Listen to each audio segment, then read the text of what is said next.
இன்னைக்கு அன்னை சமையல்ல முட்டை போண்டா எப்படி செய்யறதுன்னு பார்க்கலாங்க.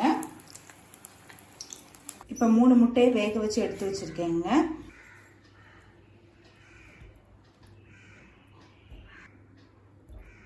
ஃபர்ஸ்ட் இந்த மஞ்சள் கருவை நல்லா மேஷ் பண்ணிடுங்க.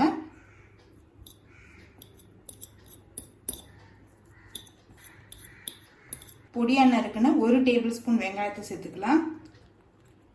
பொடியா நறுக்குன ஒரு பச்சை மிளகாய், 1 டீஸ்பூன் டொமேட்டோ சாஸ்,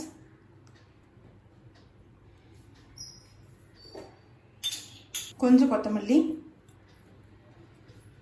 ஒரு சிட்டிகை அளவு உப்பு.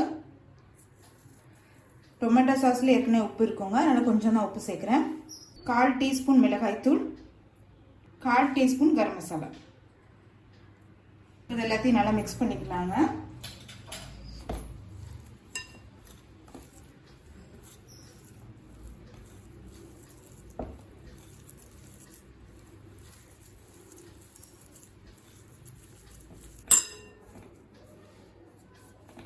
இப்போ இது எல்லாத்தையும் நல்லா மிக்ஸ் பண்ணியாச்சு.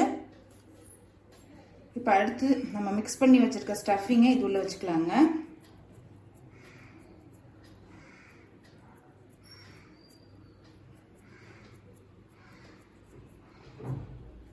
அதே மாதிரி எல்லா இதுலயும் வச்சுக்கோங்க. இப்போ 1/2 கப் கடலை மாவு சேர்த்துக்கலாங்க.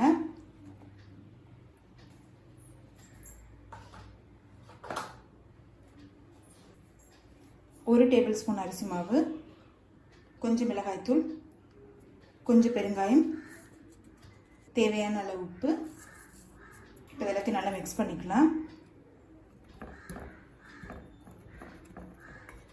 தேவையான அளவு தண்ணி சேர்த்துக்கலாங்க. நல்லா கட்டி இல்லாமல் கரைச்சிக்கோங்க. இப்போ கொஞ்சமாக பேக்கிங் சோடாவை தண்ணியில் கரைச்சி இதில் சேர்த்துக்கலாங்க.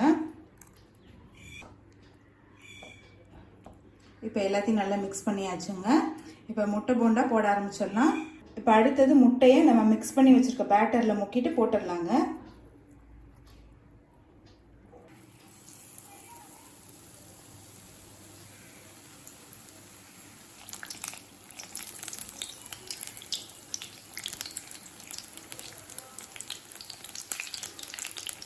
கலர் நல்லா மாறினோடனே எடுத்துடலாம்.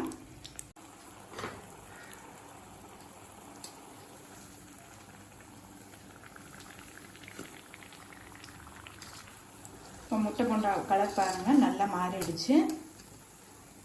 இப்போ முட்டை போண்டா ரெடி ஆயிடுச்சுங்க. நம்ம சர்வ் பண்ணிடலாம்.